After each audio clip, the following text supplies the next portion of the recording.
कृष्ण कहते हैं कि असत वस्तु की तो सत्ता नहीं है और सत का अभाव नहीं है।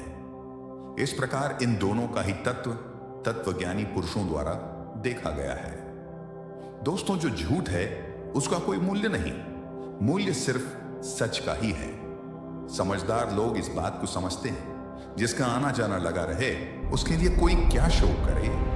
सुख गया तो दुख दरवाजे पर आने के लिए बिल्कुल तैयार खड़ा है। एक के लिए दुख करेंगे तो आने वाली अच्छी खबर के लिए जल्द ही खुश ही होना पड़ेगा।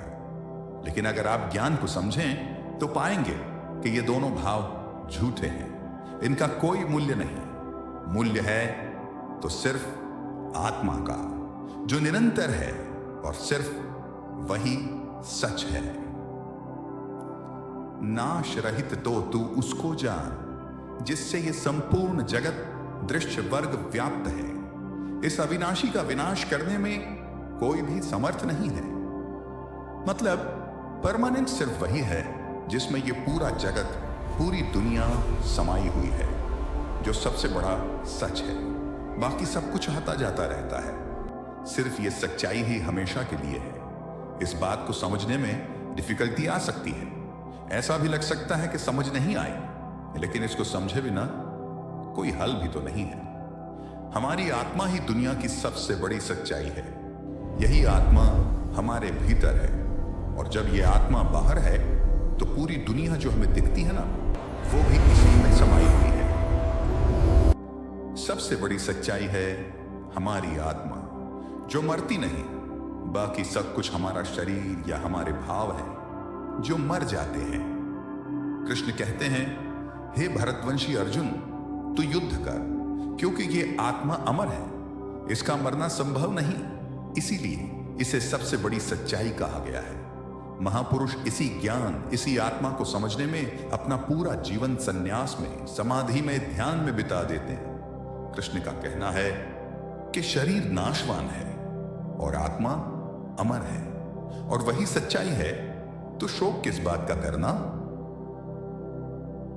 जो इस आत्मा को मारने वाला समझता है तथा जो इसको मरा हुआ मानता है, वे दोनों ही नहीं जानते सच्चाई को। क्योंकि ये आत्मा वास्तव में न तो किसी को मारती है और न किसी के द्वारा मारी जाती है। अर्थात आत्मा सिर्फ होती है, उसका होना ही सच है, बाकी कुछ नहीं। ये तो अज्ञान ही है जो हमें यह सोचने पे मजबूर करता है कि हमने किसी को मार दिया या हम मार देंगे। लोग अपने अहंकार में ऐसा समझते हैं कि वे बहुत कुछ कर सकते हैं या बहुत कुछ कर चुके हैं। यह सिर्फ उनकी नादानी है, अज्ञानता है। कृष्ण आगे समझाते हैं कि ये आत्मा किसी काल में भी न तो जन्मती है और ना ही मरती है, तथा न ये उत्पन्न होकर फिर होने वाली ही है, क्योंकि ये तो अजन्मा, नित्य, सनातन और पुरातन है। शरीर के मारे जाने पर भी ये मरती नहीं।